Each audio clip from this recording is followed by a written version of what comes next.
Hello, everyone. Thank you for checking out this special episode of Really Dicey. This is Manny, and I'm here with. I'm Josh Hey, from Tabletop Journeys. Oh, jumped you, Leonika. you did. You got me. I'm Josh from Tabletop Journeys, one of the hosts of the Tabletop Journeys podcast. And I'm Lee Wanika, also one of the hosts of Tabletop Journeys. And the third and, well, I won't say most important, but at least biggest Tallest at the very Tallest, least. yeah. member of most our little triumvirate of hosts. I'm Glenn Myers, and I'm excited I to be think I here. got you by a few pounds, though, Glenn. Okay, fair enough. Fair enough. I wasn't going with girth. I was going with the fact that you're like 3 foot and I'm 6'4". Something like that. Something like that. We're here to talk about your very interesting Kickstarter project, the Traveler's Guide to Factions. But before we talk about that, let's talk about your podcast.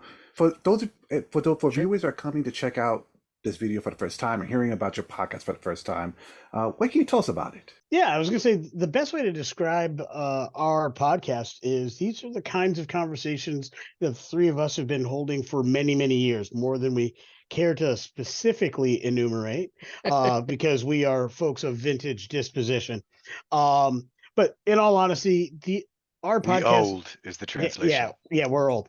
Our podcast is about tabletop gaming as a whole. It's about the tips, the tools, the techniques, the experiences we've had that we wish to share, the experiences that other people have that we wish to learn about, and how we build engagement with players and storytellers at our game tables. So we talk about all of those things. Sometimes that takes the form of interviews. Sometimes that takes the form of instructional discussions. Sometimes it's just kibitzing about the content creator community, what's going on, and other times just little side quests where we talk about a genre movie that really inspired us at the table in some fashion. So it's a lot of things, but the real basics is we want people to have great gaming experiences, and we want to provide avenues, vehicles, tips, tools, techniques to get there. Most importantly, we want everybody to sit down who listens to our show to walk away from our show and make their next role legendary. Nice branding. Yeah. And we don't want people to forget that we also have several AP actual play game demos available. We did just recently start our first set cast actual play of Star Trek Adventures. We're calling it Star Trek Preservations. But aside from that, we've done a number of actual play game demos where the creator of a game came on and ran it for us, and we supply the players through between ourselves and a couple of other podcasts we partner with.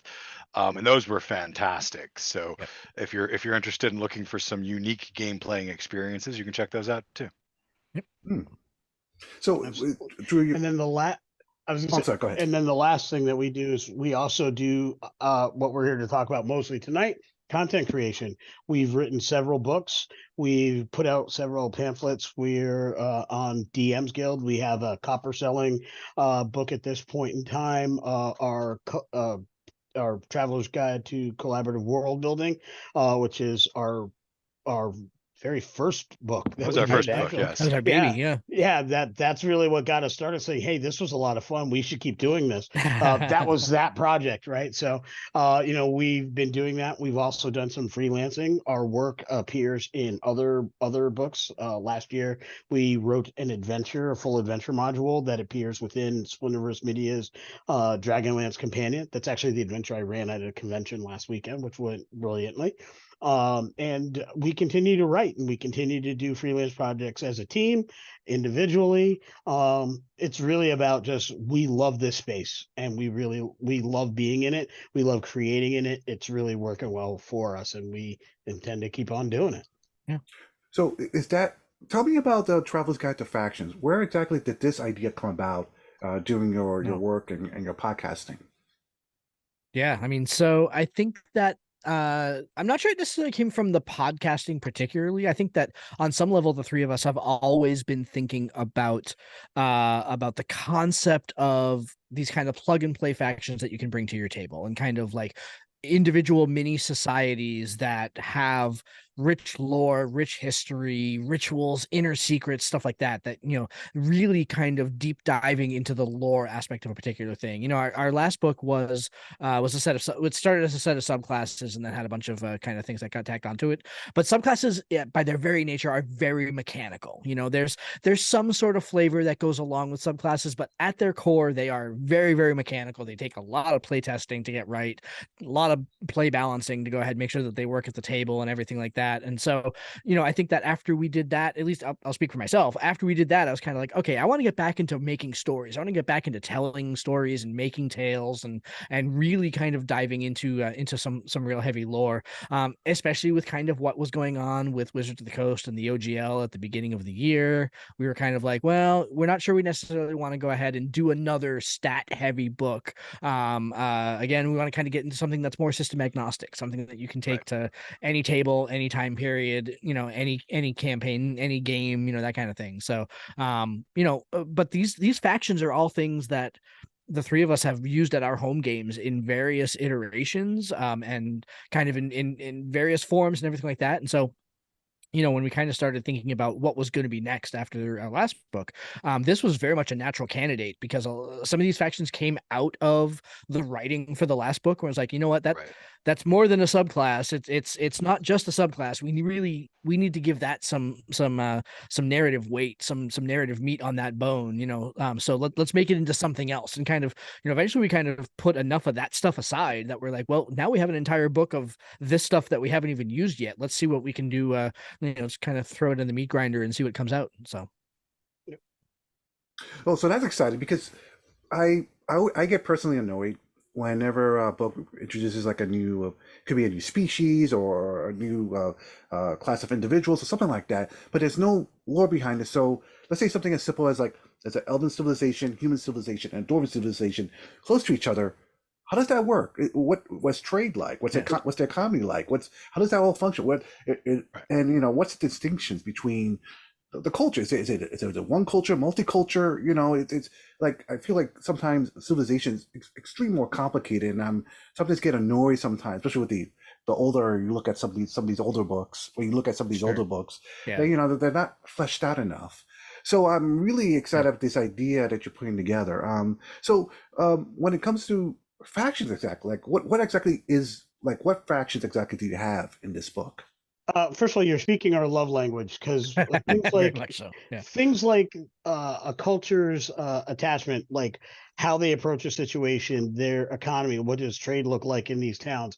Those are the types of things that we build into our games a lot. Some of our early podcast episodes, Josh went into great length about his home game where he uses collaborative world building to let his players come up with certain ideas, and then he weaves that into the fabric. But the interactions between something that a player generated, something that existed in his world, creates the need to, well, heck, we need a new organization here, and Josh would then build that out. That's the type of thing that he did that's germinating into these faction ideas. Glenn has done the same thing in several games, whether it be in 5e or Palladium Rifts. I've done that in my own home games from the beginning till now, like since the 80s till now. So we're always looking at how do these things interact. So a lot of this building the factions is not just the ones we created, but it's also there's also a chapter that is there to provide a framework for players and GMs to build their own factions for their own tables or in their own game worlds. So it's not just the 9 that we've got. It's going to be the 9 we've got and your ability to build infinite factions based on your needs, wants at the table. So we're definitely looking for that in our model. So you'll have a section that speaks on, here's the history of this organization. Here are some items of note or some historical events of notes that may have taken place with this organization. Here's the way they recruit new members. Here's their structure. Here are the types of things that they deal with. And then there's going to be notes on how does this type of faction play out in a sci-fi setting? How does this play out in a cyberpunk setting? How does this play out in a steampunk setting? Because these organizations, these factions are about the core of ideas. This is a group that operates in a method. So there are groups in all time frames, all types of games, all genres of games where you can import these things. And that's why we're doing the bulk of the book system agnostic. We're going to throw in some nice mechanics so you have some 5e stat blocks so you can play at a 5e table. Absolutely. There's some stretch goals where you could even build that out to a Tales of the Valiant table. But the idea is to really have it so the lore speaks for itself. You have the framework to build from there, and then now you're running all cylinders. Oh, that's And then to excellent. kind of answer your question on what is a faction, which could lead us towards what factions are in our book.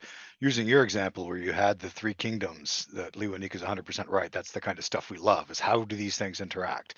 That's where a faction is born in terms of answering what a faction is. You've got these three different kingdoms. There's going to be trade, right? So let's just focus on that for a hot second.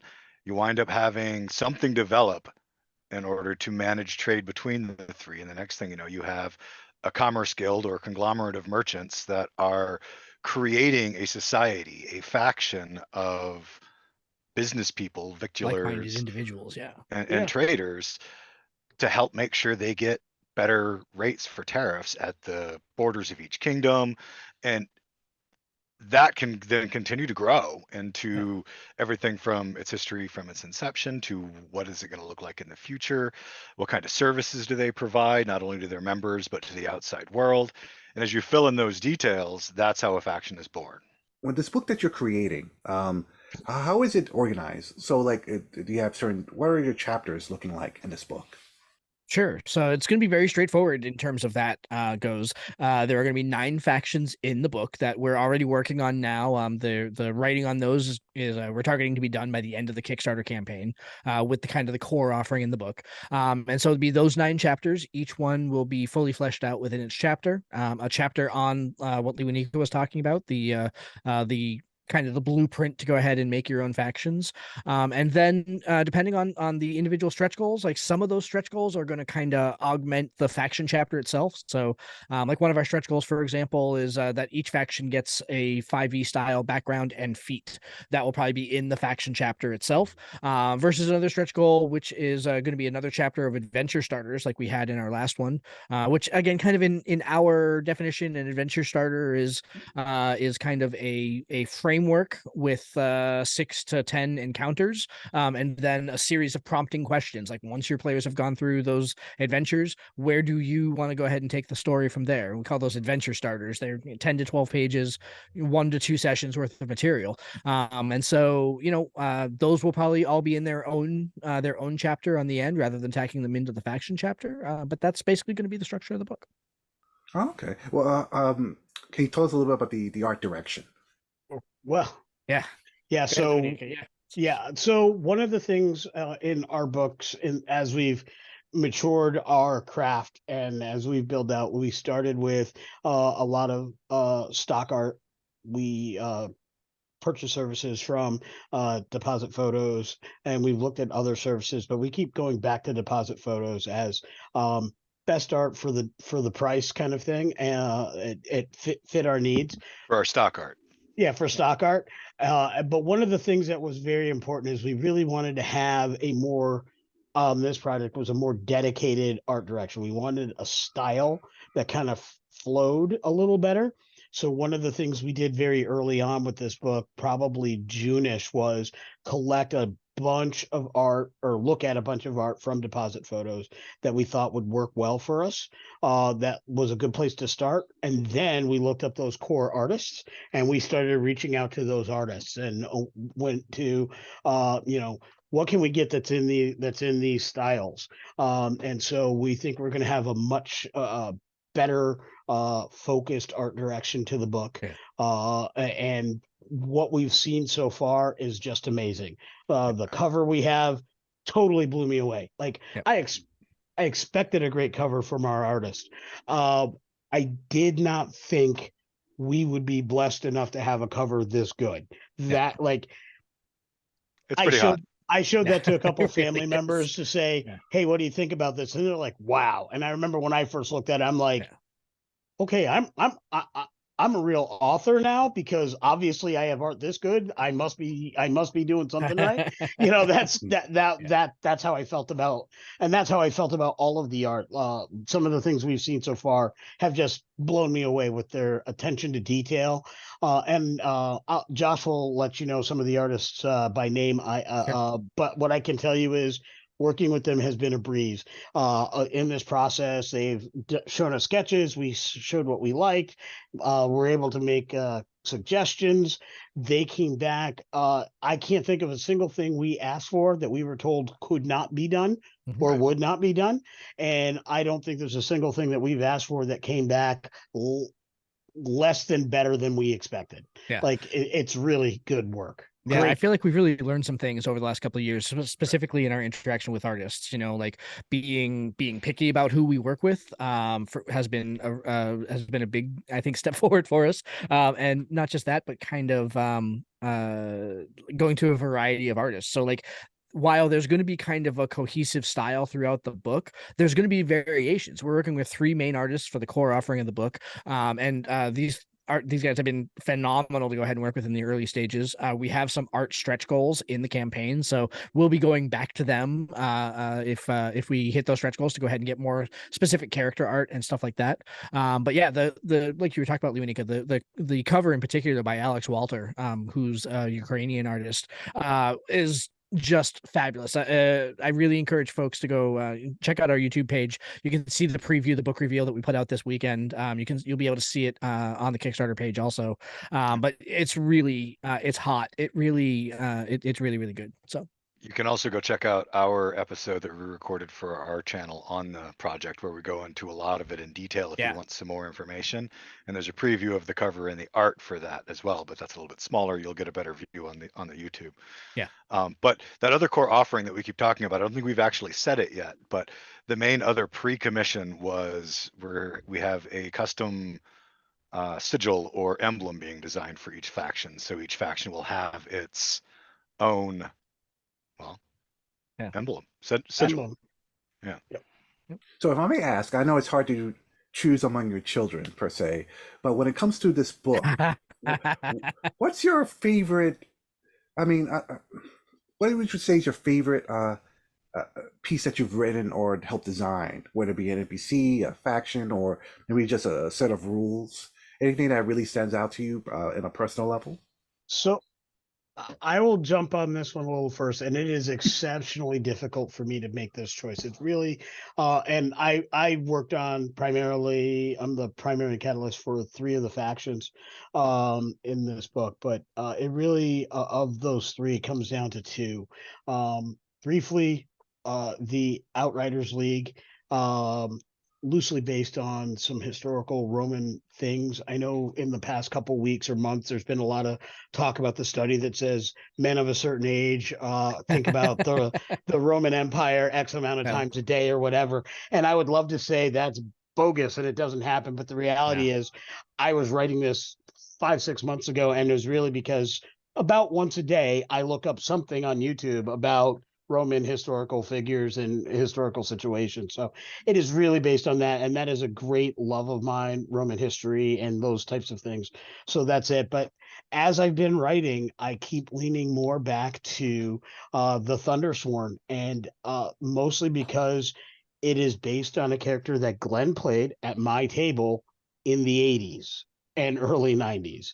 And it is basically a group of a faction of people who follow in his character's footsteps. And now I have actually played out elements of this in various games that I've played throughout the years.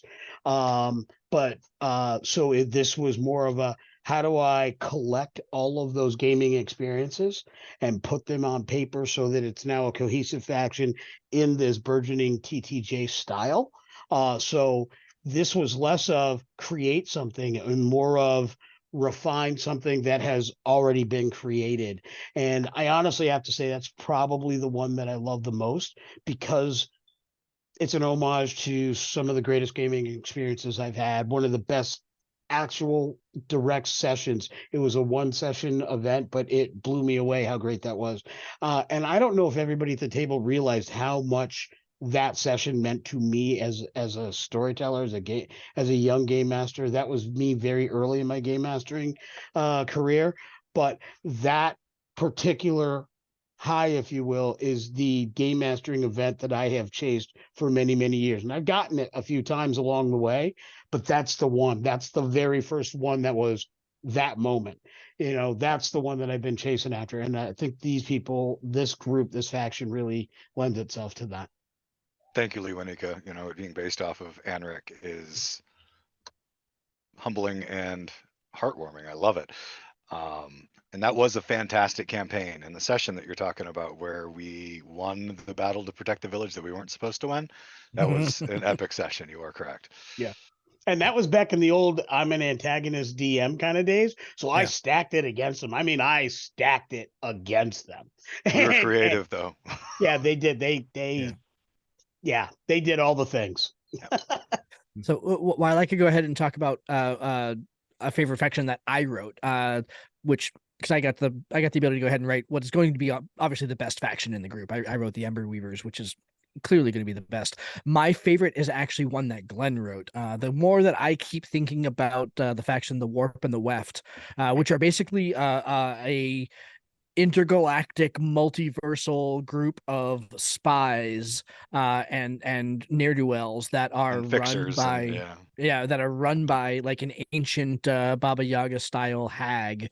The more that I think about the permutations of that particular faction, the more that I just can't kind of get it out of my head. So well done on that one, Glenn. You have polluted my mind with your hag, so that's yeah. I'm glad to have corrupted you. And thank you, high praise. The Ember Weavers are awesome, and I love that techno magic society that you're building. The best faction, I don't know, man. The best faction being the Ember Weavers, it's going to be one of the best. It's going to be one of the best, but I think it's going to have some tough contentions. Definitely top 9 of 9. For myself, so I really want to go with the Hands of Providence because I love that faction and all of the ways that my brain has attached it and moved it into future genres and past genres and dystopian genres. Like, it's so mobile and I can come up with so many different trappings to make it look different depending on what kind of world it's in. Hands of Providence being an organization of sighted seers that serve a deity or power or higher seer with a communal group vision of the future and what they want it to look like. And then they move around the world nudging events to make theirs come true.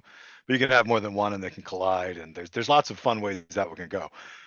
But the Guardians of the Grave, since I came up with it, has really, really sucked in my mind. And that's the one that I continue to put the most work into at the moment. Just because of, in any world where undeath exists in any form, the Guardians of the Grave would be there to combat it. But they're not they're not an altruistic, clergy-driven group of do-gooders. They're made up just as equally to probably even more so of people who have been victimized or lost family, or as the Guardians of the Grave move through history in order to find new recruits, they start doing things like recruiting out of prisons for anybody who wasn't guilty of a crime that they couldn't possibly take them back out into society for anybody who volunteers to work. So you get a little bit of a Night's Watch vibe from that side, and that criminal element and that grief vengeance element continues to corrupt and drag down the original holy principles that were behind them when they started.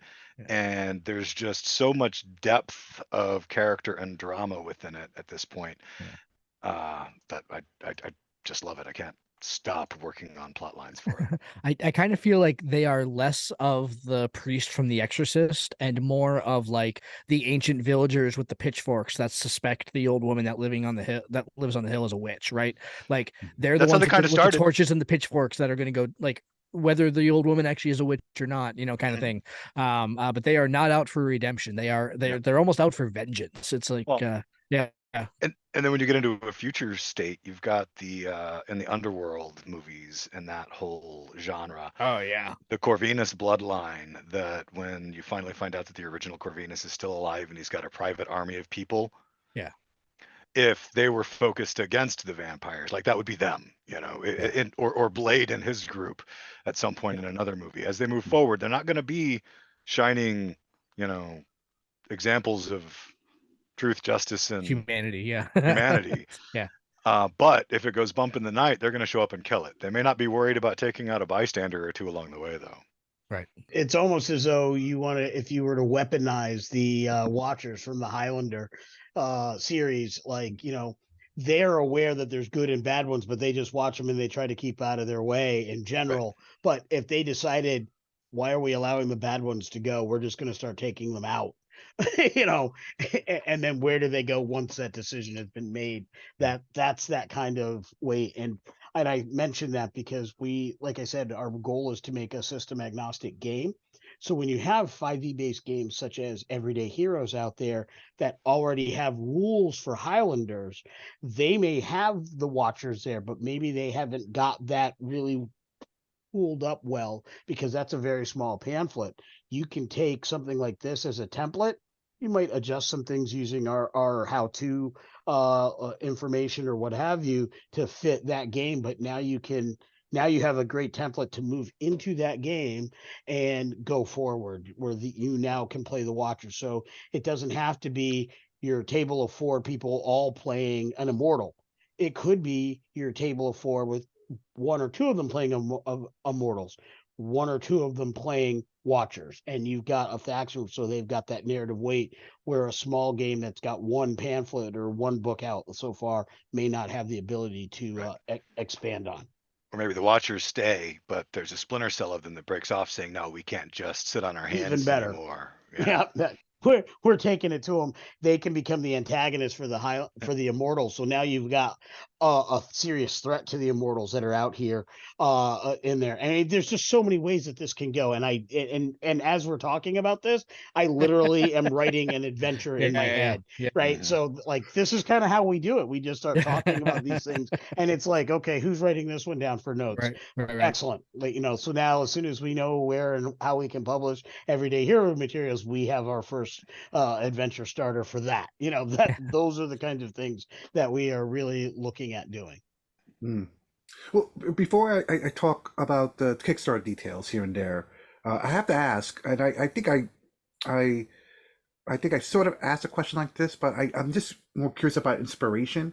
Like, so you 3 plus others could have done like any order sort of book. You could have done a book about vampires or a certain civilization from some sort of dark fantasy from way back at another planet, but instead you all work together to create this project specifically. So if I may ask, what was the inspiration exactly? Like where did your ideas come from to say, hey, let's just make a book about this a different collection of civilizations? So I think that's a wonderful question. One that we have not been asked, I don't think at all. I don't think let alone nearly enough. So I'm going to do my best, and I'll let the other guys chime in if I fall down on this one. But from me and my personal experience with this project and all of our projects, the inspiration really came from we just create. Glenn likes to fashion himself and has a persona that we talk about from time to time, Glenn the Maker, because he likes to make things, right? I am a person who just enjoys the process of storytelling and creating. I've always considered myself a storyteller. Ask anybody who knew me as a 5-year-old kid. I told stories. Not all of them were exactly accurate. I had to learn that. Preface your fiction stories by saying, by the way, this is fiction, right? I had to learn that lesson at some point. Some of those lessons were learned harder than others, but for me, a lot of it was we set out to build our earlier works, and some of that stuff didn't fit those works because it was either too expansive or it just didn't fit the tone correctly or something like that. So we have a creative process that's very collaborative, and pretty. I don't know if anybody else does it. It's very similar to a writer's room in this regard, from what I understand, where we say at some point, here's what the project's going to be. Everybody go write whatever you want. We're going to have a meeting on X date. Everybody bring to the table what you are, and then we're going to have what we call a cut meeting, where we decide of all of these ideas, what stays, what goes. And the idea is this is not about ego. Nobody's ideas are bad. It's just whether it fits this project. So when we go through We that can find a meeting, through line. Yeah. yeah, if there's a through line that makes all these things work together to make a cohesive title. Right. Through that process, everything that's out is not thrown in the trash. It literally moves to a folder for whatever the next project will be. It's usually not even titled. We don't always even know what that next project is at that stage, but it all goes there. And then when we start the next project, we do the same process again, automatically all those other ideas are already in that next project. And then we go through that cut list again, plus all the new stuff. And the things that aren't there move forward. So for my personal experience, 2 of these were things that actually got cut out. One of them got cut from the first book we did and pushed to the second, and then that and another one got cut out of the second book and have been pushed. So the inspiration is really just our overall creativity when we're just building things and the stories we created at our table. Some of these come from games that I've run. Like I said, the Outriders League really came from just my research for Roman armies, because that's what I do. I'm a serious geek. I literally just watch incessant 10-minute, 15 or 20-minute videos on elements of the Roman Empire. And I happened to watch one on Roman scouts and how those units formed in the beginnings of their histories to where they were at the end of the empire. And in my head, I said, wouldn't it be cool to see what this group could have become after the fall of the empire? Not just that, but let's think about too. Watching Ahsoka and watching what Ray Stevenson is bringing to that role, how can you not think about him as Titus Pullo in the fantastic HBO series Rome? So I mean, there's like like that's absolutely. R.I.P. Ray Stevenson. Yeah, absolutely. And to be fair, they were actually part of a group that would have been considered those Roman scout groups, by the way. That's they literally were doing the job that is the inspiration for this. And I think the only thing that I would add on to, sorry, Glenn, I'm just going to call out just a second. Yeah. I think the only thing that I would add to what Louis Nika said is that, again, we are storytellers at heart. We want to, that's the kind of games that we like to run. We like to bring our players in with us, and kind of all of us working towards the same story goal at the end of the day. From a content creation point of view, what we really want to give to other storytellers and other people that want to tell, that want to play that sort of game, we want to give them tools. We want to give them, using our vast experience in the tabletop role-playing game space, we want to give them the things that they can pull, that they can read, that they can look at and say, aha, here's how I can go ahead and run a game in ancient Rome that is all like, all roguey and scouty and everything like that, or here's how I can go ahead and play a game that is full of espionage. If I want to play like a Blades in the Dark style game, man, the warp and the weft works so well into that particular kind of setting, that kind of thing. So, they can get all kinds of cybercrime too, man. Oh, totally. So many genres. Like if I want to run an Indiana Jones style game, we've got the Soul Society, and that's going to be fabulous to go ahead and run in that. So like all sorts of like ways to like, if I want to go ahead and play like a we were talking about the peasants with the pitchforks. Yeah. Or Adventures on the High Seas. We totally, we have the Order of the Ivory Compass. The Ivory Compass, exactly. We have so many different ways to play different kinds of stories, and we have, like Josh said, we just want to give tools to be able to tell those different kinds of stories. Yeah. And the only thing that I would add to all of that masterpiece of exposition is something that I think we forget to actually tout ourselves for a lot, which is that as we've grown as a podcast and as we've grown as a TTRPG community with our fans and our Patreons, we listen to them and we pay attention to what they're enjoying in our games and what our players, what our fans, what our Patreons, what the people we sit down and play with compliment us on the most, ask for the most, are excited about the most, aren't how well we ruled this mechanic or that mechanic. They're about the complexity of our story arcs, about the depth of the societies that we create. World building. Yeah. They're about world building. They're about the level of life that we can breathe into a community by not just having it be a bunch of townspeople, right? And part of the idea for factions came from that. We were building societies as we built subclasses at the same time because of some of the projects we were doing. And listening to what our fans want seriously guides our creation, not just on the podcast, but in what we're writing as well.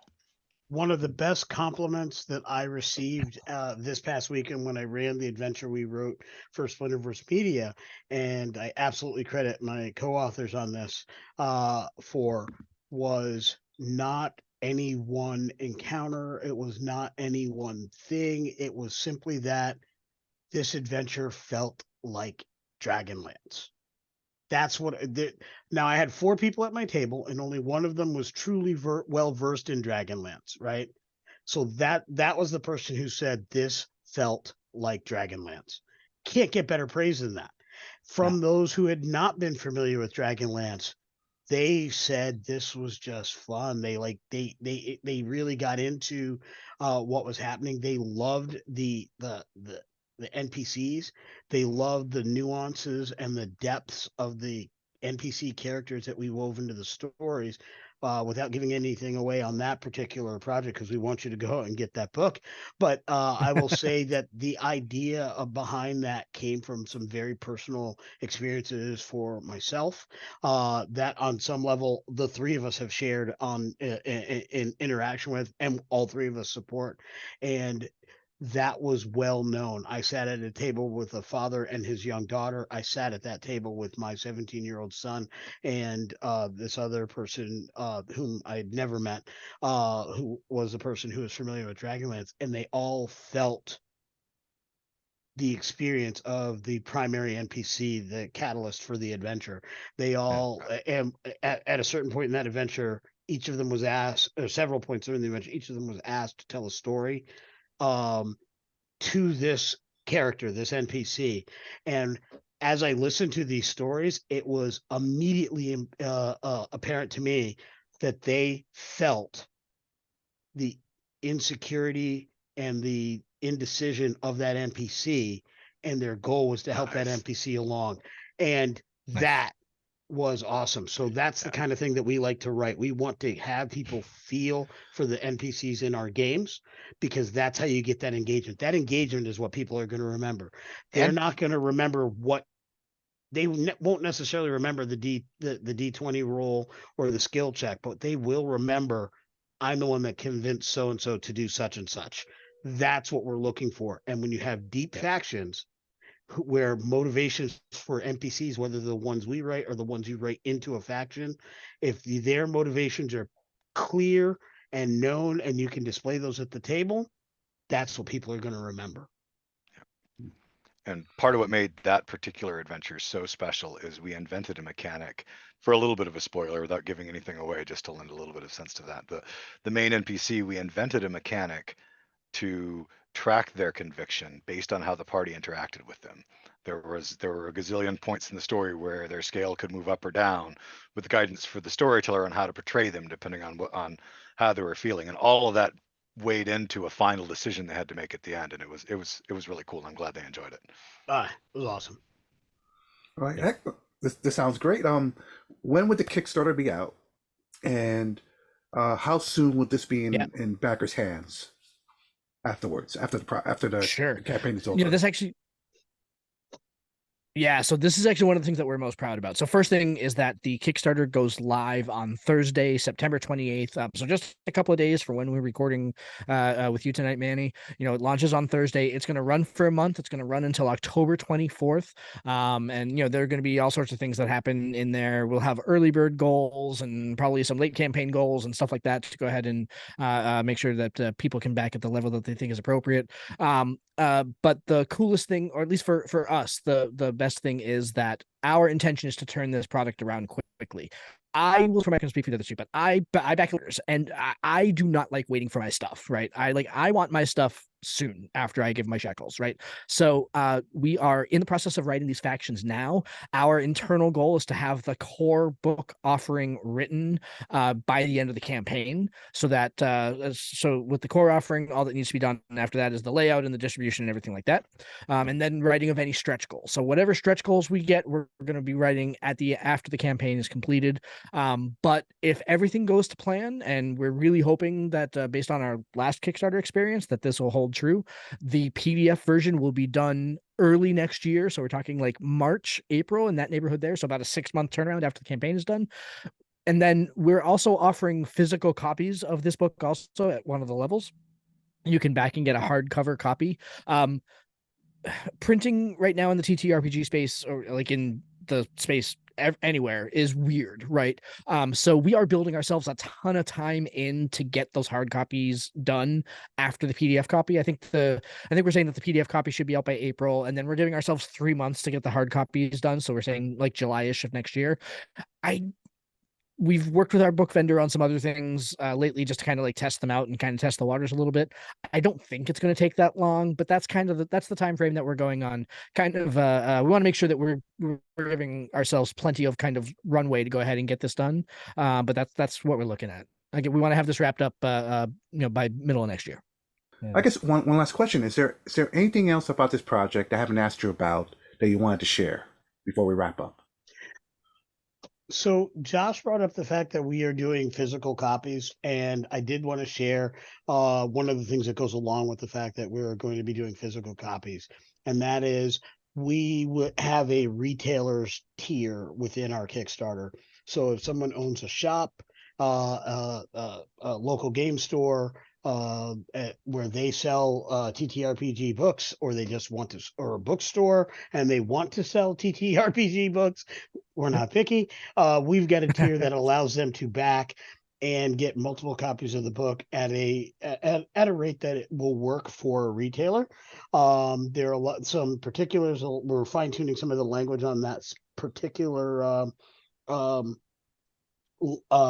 backer tier, but the net result is this: we have the ability to get this book on the shelves of your local game store, and we invite game store owners and bookstore owners to really give us a second look and go ahead and back this project, because the main reason why we wanted to do physical books was not necessarily to line our pockets. It's because we want to support local game stores, local bookstores. We grew up at local game stores and local bookstores. Glenn and I talk at great length about Citadel Game Store here in Groton, Connecticut. It's where we grew up. It's a place that gave us shelter and home for our geekiness for so many years. I still go there now.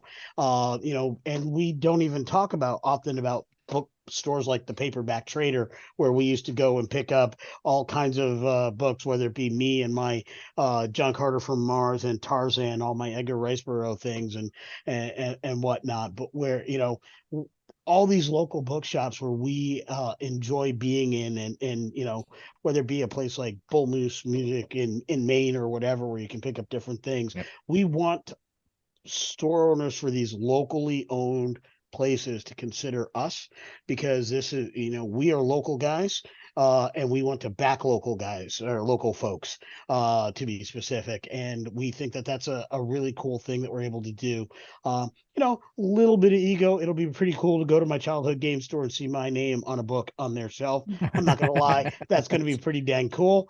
But at the end of the day, it's more about, I like the fact that, the next little kid who visits Groton, Connecticut from out of state, his first time in state because his parents got stationed at the sub base, and his dad just dropped him off at a game store to hang out for an afternoon while they did whatever. He could walk around himself and see, Lewanika, Newton, and Myers on a book. Like, I just think that's cool. Because at some point we walked into a shop and saw 3 names on a book, and we're like, I got just enough money for that, and I'm going to get that, and it would be really cool to have somebody else have that kind of game experience with something that we put together. I'm super pumped about this project. I mean, I'm a super excitable guy anyway. But man alive, some of the stuff that's been coming out for this, I'm really pumped for this project. So. Hmm. Well, excellent. Again, when will this be in Kickstarter? When will it be live? The Kickstarter campaign launches on Thursday, September 28th, and you can go check it out by going to www.ttjourneys.com/Kickstarter. Excellent. Well, thank you all of you for talking about this project. Your excitement level for this excites me, and I love lore, and and I'm really keen to see what all three of you and the rest of your team will put together for this. So viewers, I will put a link in the description below also, so you could go check it out directly. And yes, everyone watching, stay safe, be careful out there. We'll see you next time.